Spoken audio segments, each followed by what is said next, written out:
Isn't that peculiar? Oh, well, hello there, friends and fellow filmgoers alike. My name is Professor Larry Freed, and this is the very first episode of our brand new show, The Greats.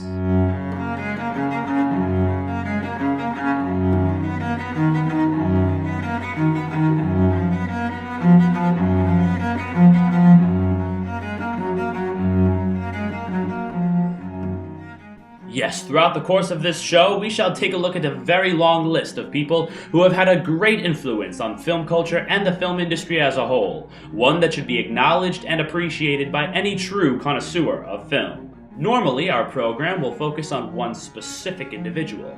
However, for the premiere of The Greats, we're going to be taking a different approach. During 2013, and even during these first 2 months of 2014, we've sadly suffered many a loss of a talented face in the film industry. And because of the amount of substantial losses we've had throughout the last year, this episode of The Greats is going to pay tribute to those who have sadly left us. On April 4th, we said goodbye to one of the world's most esteemed film critics, Roger Ebert. After fighting thyroid cancer for several years, he died at the age of 70, with his last written words being, "I'll see you at the movies." Ebert left a true legacy behind him, starring in the highly successful movie review television show Siskel and Ebert, alongside his friend Gene Siskel. Their thumbs-up, thumbs-down rating is still remembered to this very day. Ebert went on to write for the Chicago Sun-Times, publish 17 film analysis books, win a Pulitzer Prize, and receive a spot on the Hollywood Walk of Fame. He was definitely one of the most influential film critics of all time and changed the way we all look at film, not just as a pastime, but as an art form. On June 19th, we said goodbye to an actor who gave us one of the most unforgettable performances television has ever been home to, James Gandolfini. He died after having a heart attack at the age of 51. His role as Tony Soprano, family man by day and mob boss by night, redefined the modern television lead and helped in stapling The Sopranos as one of the first of its kind. He went on to find success on the big screen, playing supporting roles in countless films, including Zero Dark 30, Killing Them Softly, and even Where the Wild Things Are.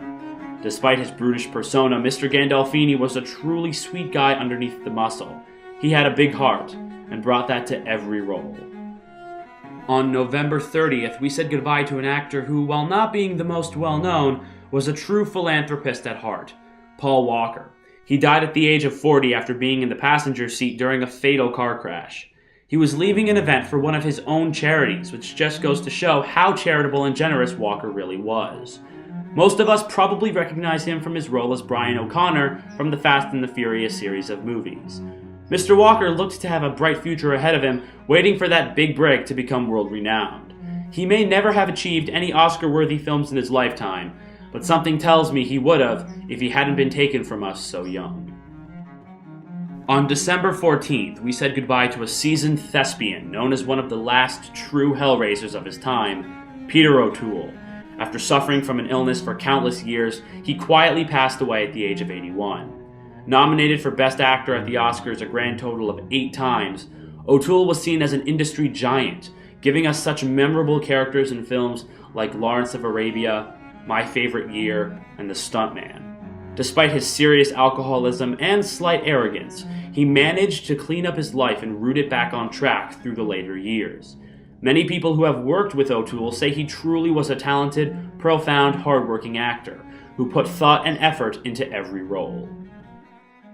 On December 31st, we said goodbye to not only 2013, but to an actor you probably don't know by name, but most certainly by face and voice, James Avery. He died at 68 after complications in regards to an open heart surgery he was having at the time. Avery's most iconic role was definitely Philip Banks, or Uncle Phil, on the highly successful 90s television sitcom The Fresh Prince of Bel-Air. He also was known for being the voice of Shredder on the highly beloved original Teenage Mutant Ninja Turtles cartoon show. Avery is actually a classically trained actor, having experience in both theater and film. He definitely seemed like the kind of lovable guy, and according to his Fresh Prince co-stars, he definitely was. Sadly though, 2013 was not the end of tragic deaths in the film industry. Earlier this month, on February 2nd, at the age of 46, we said a shocking goodbye to Philip Seymour Hoffman, who died after a suspected drug overdose. His death was completely unexpected, and Mr. Hoffman leaves behind a career of fantastic performances, including Magnolia, Capote, Synecdoche, New York, The Master, and even the recent Hunger Games Catching Fire. He was such a talent with everything he did, and many celebrities have sent their condolences. What's even worse than Hoffman's actual death was the cause of it, an overdose on heroin. It's a true shame to lose such talented people to such dangerous, life-threatening substances. I don't want to turn this into a drug abuse PSA, but it is just so saddening to see someone like Hoffman dying over something he could have easily sought out help over. And lastly, on February 10th, we said goodbye to one of the most iconic child stars of all time, Shirley Temple. At age 85, she is still remembered to this day as one of the shining stars throughout the films of the mid-1930s. But even with the adoring fans and the constant film attention, she still stayed humble and down to earth thanks to a strong parental presence. At 22 years old, she retired from the screen to begin a career as a Republican politician and diplomat. Surprisingly, she succeeded in this department and ended up being selected as a member of the United Nations Grand Assembly during the Nixon administration. Clearly, Shirley Temple was a very ambitious person who strived to be remembered for more than just her film career. Turns out she had her wish granted after all. To these people and all of the faces we've lost throughout 2013 and even throughout early 2014, may you rest in peace. Thank you for all of the contributions you've had to cinema and the film industry, whether it be big or small. We appreciate them nonetheless. And so, my friends, we've come to an end.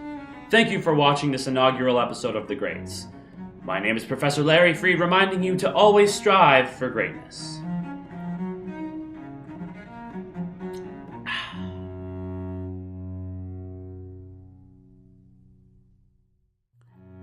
Hello everyone, this is Larry. I hope you enjoyed that premiere of The Greats. I think it turned out really awesome, but don't worry, we have plenty of other stuff for you to watch. On day one of Rule Thirds, we've officially launched, and we got tons of great stuff for you. We got brand new video reviews and written reviews and tons of reviews with brevity for you to check out. We also have brand new episodes of Recommendation Domination and The Newsreel, as well as premiere episodes of not only my show, but also Sean's Preview and the podcast, Cinema Talk. This special title card is here for you to click on all the different shows, and you'll be taken right to where they are on rulethirds.com. Thanks for watching, and just click away.